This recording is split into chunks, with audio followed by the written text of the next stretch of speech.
Hello everyone, this is Sai Divyauka. So I'm here to give a presentation on the topic called longest common substring using suffix tree. So as a part of assignment, in this video, we're gonna see what is the problem statement and how can we solve by using suffix tree and how can we solve this in O of, big O of n times. So let's get into the video. So in this video, we will see first problem statement. So our problem statement is we have to solve the longest common substring using the suffix tree in big O of n times. So generally, let us first understand the what is longest common substring. So let's consider we have two strings, that is x and y. And here as example, we consider two strings, that is BAZX and BAZW. In both strings, we have a common substring, that is here we have AZ and here also we have AZ. So in both strings, we have AZ as a common substring. So this is the longest common substring. In general, to solve this problem, it will take around big O of n squared. So our task is to solve this big O of n. So we can do this by using algorithm called Ukkonen's algorithm. So in this algorithm, if we consider S as a string, and which contains a length m, so this can be solved in big O of m times. So here S is a string, m is the length of the string. So by using this algorithm, that is Ukkonen's algorithm, we have one more advantage, that it reduces the space complexity and effectively uses the storage compared to the other algorithms. In Ukkonen's algorithm, so before understanding the procedure, initially we have to understand the main three rules. So the first rule is, if you encounter any new character in a string, then you have to add it to all of the leaf nodes. That is the rule 1. And rule 2 is, when you see a new character, so that does not have any path from the node, then you have to create the new leaf node to the particular node. So that is the rule 2. And finally, the rule 3 is, when you want to create a particular path, and if it is already present, then you have to leave it as it is. That means you have to do nothing. So that is the rule 3. So these are the three main rules of this algorithm. And in the later we can see how we are using these three rules. So we're gonna see the suffix tree and the usage of Ukkonen's algorithm by using an example. So for our understanding, we are considering the example S is equals to dyz dA dyz. So we can, by using this example, we can understand how this algorithm works and how this will be useful to find the solution in big O of n times. So get into the example. So first we have considered the string, and then we need to create a suffix tree. So we need to create a suffix tree for this example. So first, understand what is suffix tree. So suffix tree is a tree data structure which contains like nodes and leaf nodes, and each node can have more than 2 nodes. But the criteria is each child node has to be unique. So to explain in deep, let's consider an example. So we have root, and let's consider it has 3 leaf nodes. This is dy, and this is okay. So in this example, we can see that the first character of the each path is unique. So that means it is an example of suffix tree. So because it passed our criteria is each child node has to be unique. So let's consider another example. So in this example, each path is getting started with the D, and here also it's getting started with the D. So that means our child path is not unique. So here our suffix tree is not, in this scenario, it is not an example for suffix tree. So our main criteria is each child node should be unique. So by using this suffix tree, we can get all suffixes of a particular string. And there are many applications of in suffix tree which can be useful in a strings algorithm field. So later we'll understand how it can be useful. So let's get back to our example. So this is our example. So in this string, we can have n number of suffixes, like so yzd is one suffix, yzda dyz is another suffix. Like that, we can have n suffixes for the m length of the string. Now we will see an effective way to generate possible suffixes. So later on, we can see how this suffix tree will be used in the algorithm. And in this video, we're gonna see two algorithms. I mean, like two applications. One is substring search application, and second one is our problem statement, that is longest common substring. So in this video, we're gonna see these two applications. So first, let us understand what is substring search. For this, we'll consider one string called dxyz dyz. So we need to search a particular substring. Let's consider we need to search zyd. So this is our substring, and we have to search this substring from a given string. So by using this suffix tree, we can achieve this task. So this is called substring search. By using the suffix string, we are searching the substring from a string. So, and second one, another application is longest common substring. So as we seen in the previously, so we will have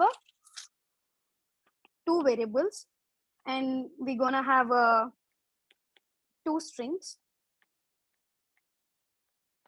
So here we have the longest common substring, that is YWZ is the longest common substring.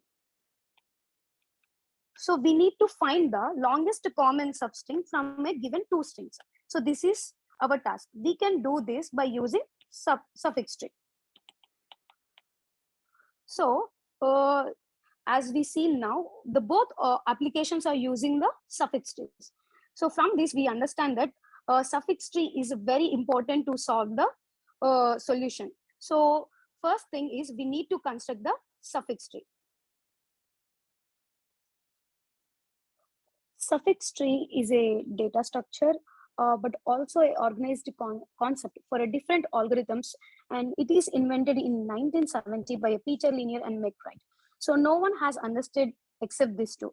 Later in 1980, Joseph Bonillo, for his qualifying exam, he started to understand about this topic, and later he came up with a better understanding version. So suffix tree is basically a fundamental base for many upcoming algorithms also. By using suffix tree, we have so many applications. Just now we have seen two applications, such as our longest common substring and finding all the substrings. And by using the suffix tree, we can also find particular substring, and this substring is also used for a string comparison algorithms also. Coming to our problem, here we are considering 5 variables. So to keep the to construct the suffix tree, we are keeping a track of 5 variables. So those are remaining, active node. So active node is nothing but current node. Active edge, nothing but current edge. Active length, and end. So these are the default values. So remaining variable will tell us so what are the remaining suffixes still that you need to construct, and the end will tell the end of the particular suffix, which gonna changes as per the time. So in this algorithm, we won't use the characters of a string. Instead of that, we gonna use indices of the array. And another point we need to remember that so to construct a suffix tree, so there will be m phases. For example, we are having a string s and the length of the string is m. So to construct a suffix tree, we will have m phases. And for each particular phase, there will be, for example, for each particular jth phase, there will be 1 to j extensions. If you consider, if you consider we are at this particular phase, so then there will be 1, 2, 3 extensions. So this is the another point we need to remember.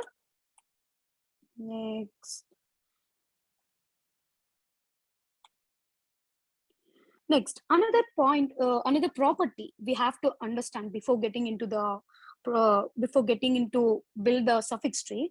So the prefix of a suffix in a suffixes of a string has to be unique, which means, so let us understand more by considering the example.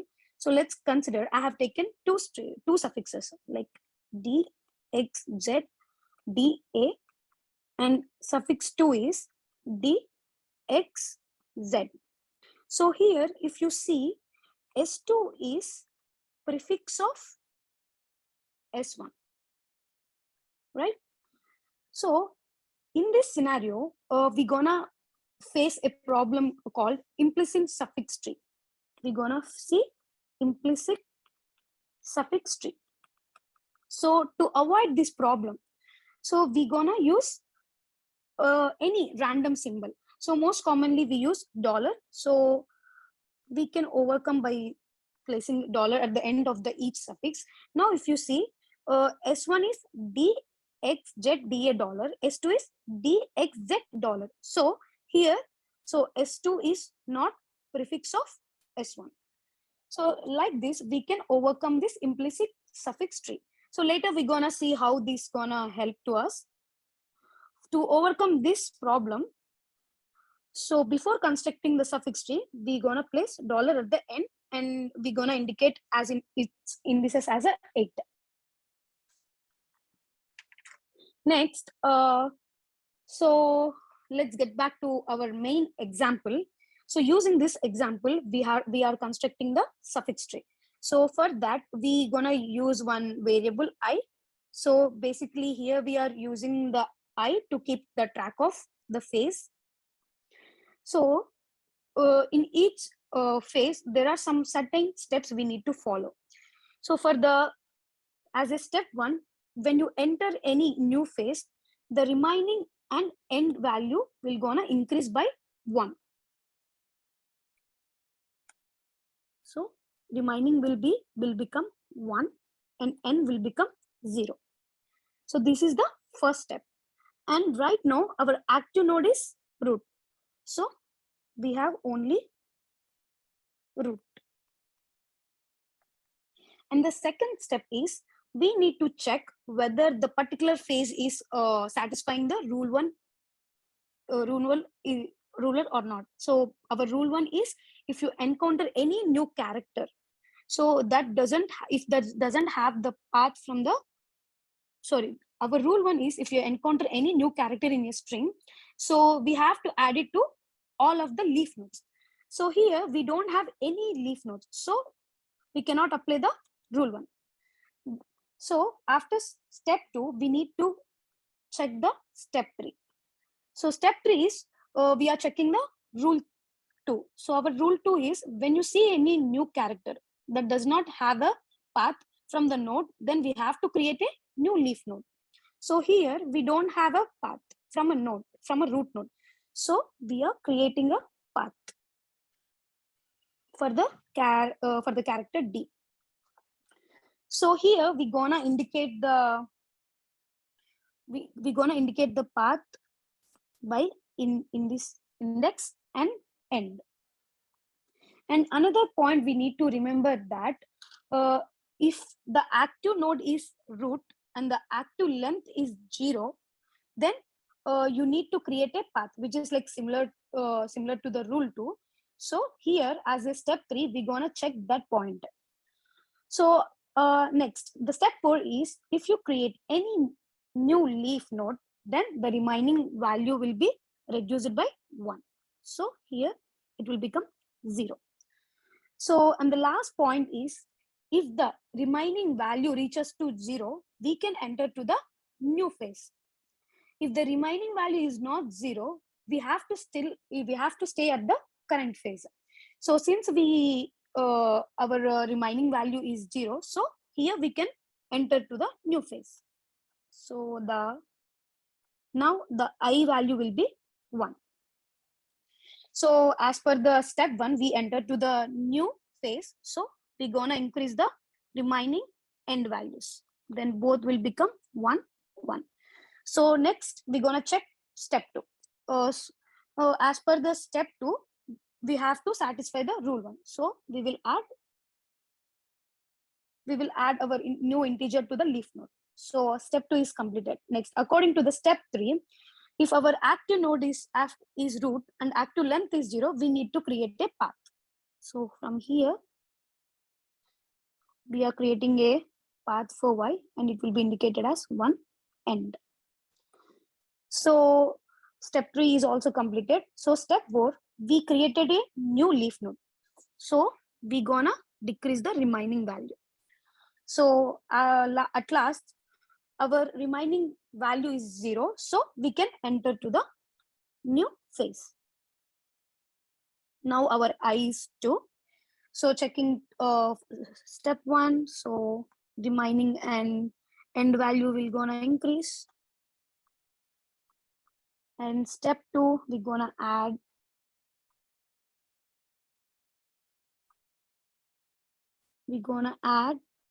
third character to the every leaf node.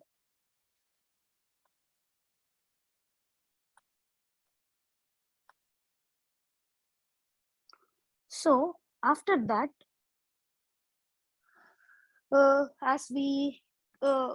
so we have to check the third step. So hence there is no path. I mean, like our active node is still is root and our active length is 0. So we're gonna create a new path for Z.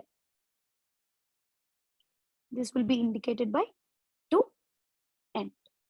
As we created a new leaf node, our remaining value will be decreased by 1. So our remaining value is 0. So we can enter new phase. So now our I will be 3. As per the step 1, we're gonna increase remaining value and end value. So as per step 2, that is according to the rule 1, we're gonna add D, and D. So now next we have to check whether the rule 2 is satisfying or not. So here we have our active node is root and active length is 0. So we have to make sure whether there is a path from a root for a D character. Hence we have a path, so we won't do anything. So it means here we are facing the rule 3. Rule 3 is when you want to create particular path and if it is already present, then we don't do anything. Instead of that, we gonna increase the length by 1.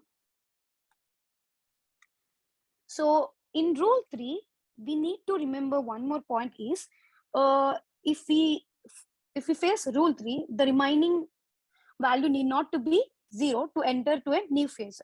So directly we can jump to the new phase. So hence we are applying the rule 3. We can directly go to the new phase. So here our I will become 4.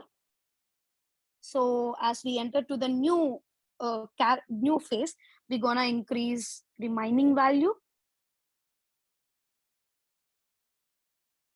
And so according to the rule 1, we're gonna add A to every leaf node.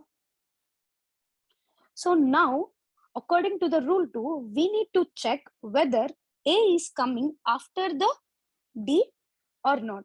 So why specifically after D means, here our active node is root and active edge is 0 and the length is 1. So our basically we are checking in a root. So here we are having 3 edges, 0, 1 and 2, but our active edge is 0. So that we are looking in this direction, and our active length is 1. So we are checking 0th index edge after the first character. So that's the reason we are checking whether the Z is coming after, A is coming after D or not. So here after D we have only one path, that is Y path. So there is no A path. So in this scenario, we're gonna create the A path by creating a new node. So and let's create new node. Okay, here we're gonna create a new node.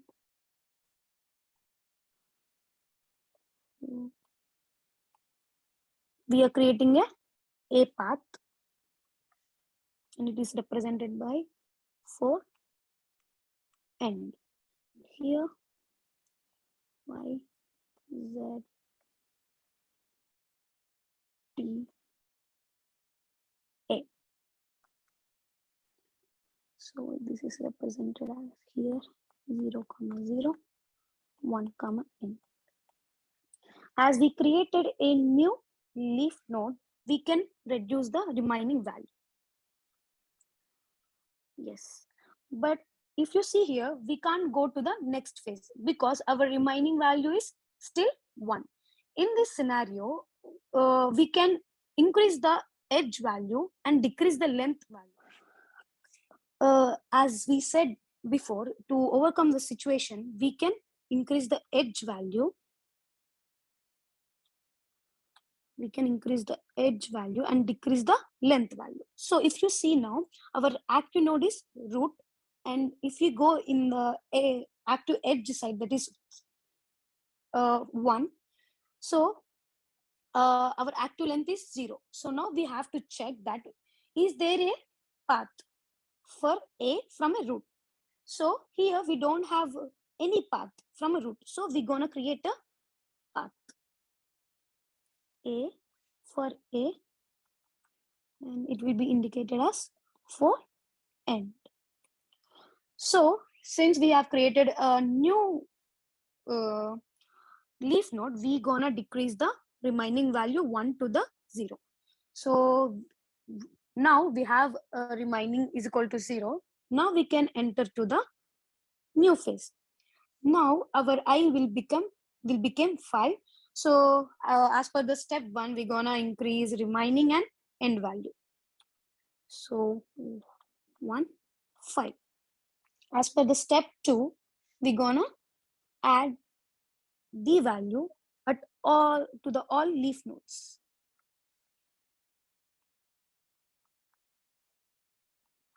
Now we need to check as per the rule 2, we need to check whether D is present, like is there a path for a D from a root, because our active node is root and active length is 0. So we need to check is there a path for a D from the node. If you see here, we have a path. That means we are facing rule 3. If you see a rule 3, we will increase the length by 1. And so here our active edge will be 0 itself, and our active edge will become 0, and our active node will be root, because the parent of D is root, hence our active node will be root. So as we said before, if we are facing rule 3, we need not to decrease the remaining value. We can directly enter to the new phase. So we'll go to the next phase. Here we have entered to the new phase. If we enter the new phase, we have to increase the remaining value and end value 2 and 6. So according to the rule 1, we have to add y to all leaf nodes.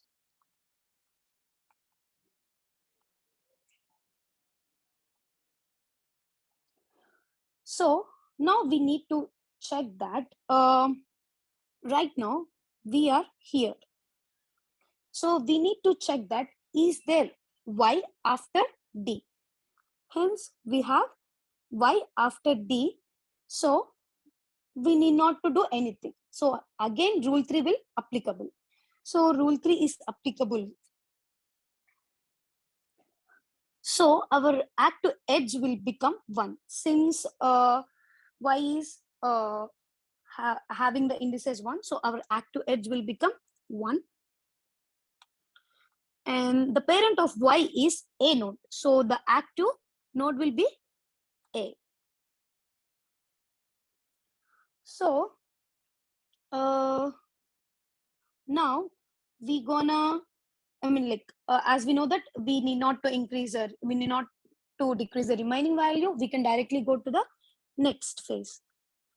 So in next phase, again, since we have entered to the new phase, we're gonna increase the remaining value and the end value 3 and 7. So according to the step 2, we're gonna add Z character to the all leaf nodes. So step 2 is completed. So step 3, we need to check. Right now our active node is A. So we are here and active edge is 1. So we are in the same direction and the active length is 1. So after one character, we need to check whether there is a Z character is present or not. So here we can see that we have Z. That means we need not to do anything. So here directly the rule 3 is applying. We know that if we encounter rule 3, so we have to increase the length by 1 and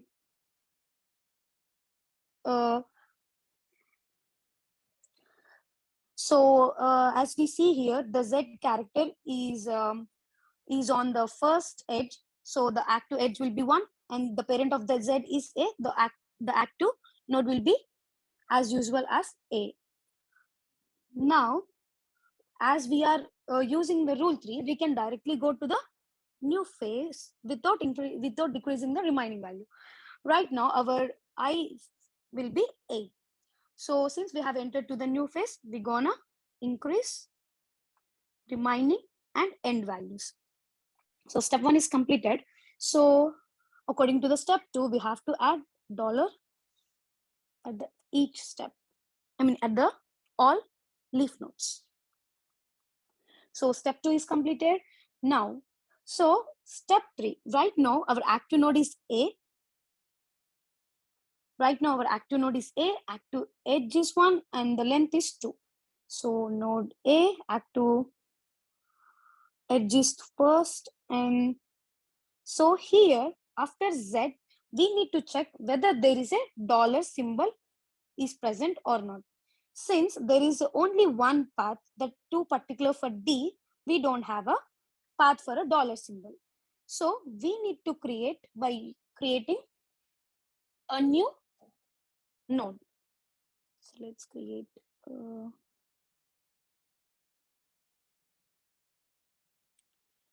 this will become 1, 2. Here B node. So we are creating a dollar path from a B node. It will be end and D A T Y Z dollar. So here it will be 3 and N. So before explaining further, I would like to explain one more property that called suffix link. So what is suffix link? If you are in any particular phase, consider we have a particular Z phase, and in this phase we have created two nodes. So if we created two nodes, there will be a link in between two nodes in such a way that we can directly jump from D to S of D. If S of D is not created, then we will create a path from D to root. So from this suffix link, we can directly go to from one node to another node easily. So this is the concept of suffix link. So as per now, we are having B and A nodes. So there will be so since we have not created two nodes in a particular phase, so we will create a path from A to root and B to root. Now let's get back to our example. So now we have created a dollar. As we have created a new leaf symbol, we can reduce the remaining value. But can we go to the next phase? No, because our remaining value is still 3. It's not 0. So we cannot go to the next phase. So we have to stay at the current phase. And we're also not following the rule 3. So we cannot jump to the next phase. So in this scenario, we can use the suffix link concept. So here A is directing to the root node. So we can replace our active node from A to root. If you see, our active node is root, and if we go in this direction, because our active edge is 1, and after 2 characters, because our length is 2, after 2 characters, we need to check whether there is a dollar symbol or not. Since we don't have a dollar, so we will create new node to create a path for the dollar. So we're gonna create a new node. From here, we're gonna create a path for dollar. It will be indicated as 8 and N. And from here, D dollar. So it will be indicated as 3 end. Since we have created a new leaf, our remaining value will be decreased by 1. So still, can we go to the next phase? No, because our remaining value is still 2. Now, if you see here, in the same phase, we have created two nodes. First, we have created B, and then we have created C. So now we can create a direct link from B to C as per the suffix concept. And since we don't know whether we're gonna create a next node or not, so for now we're gonna create a temporary link from C to D. Now, but still we are stuck at the same phase. So we can overcome this by increasing the edge value and decreasing the length value. Now let's see, our active node is root and our active edge is 2. That means this direction, and our length is 1. So we need to check whether there is a dollar after Z. Since we don't have a dollar, we're gonna create new path for the dollar by creating a new node. So from here,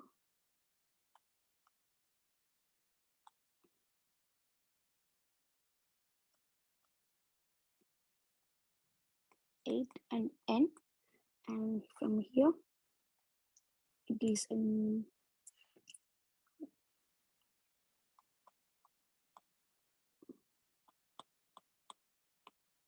indicated as 3N.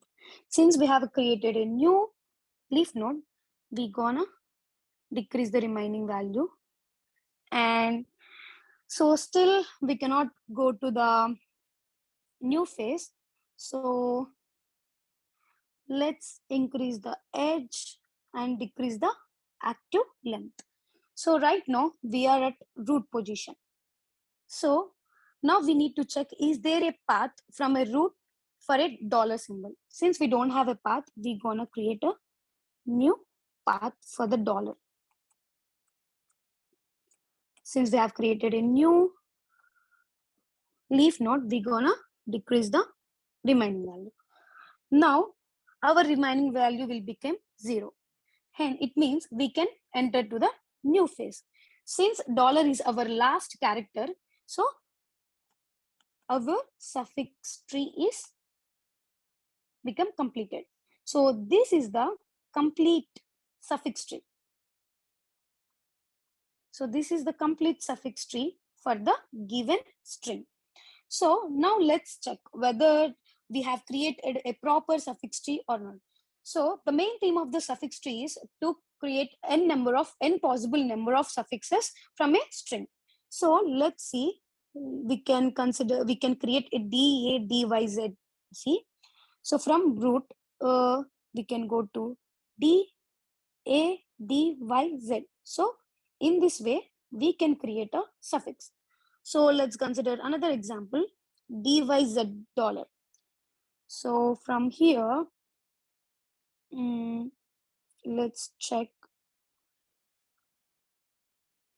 So here we can see that we can find DYZ dollar from here, DYZ dollar.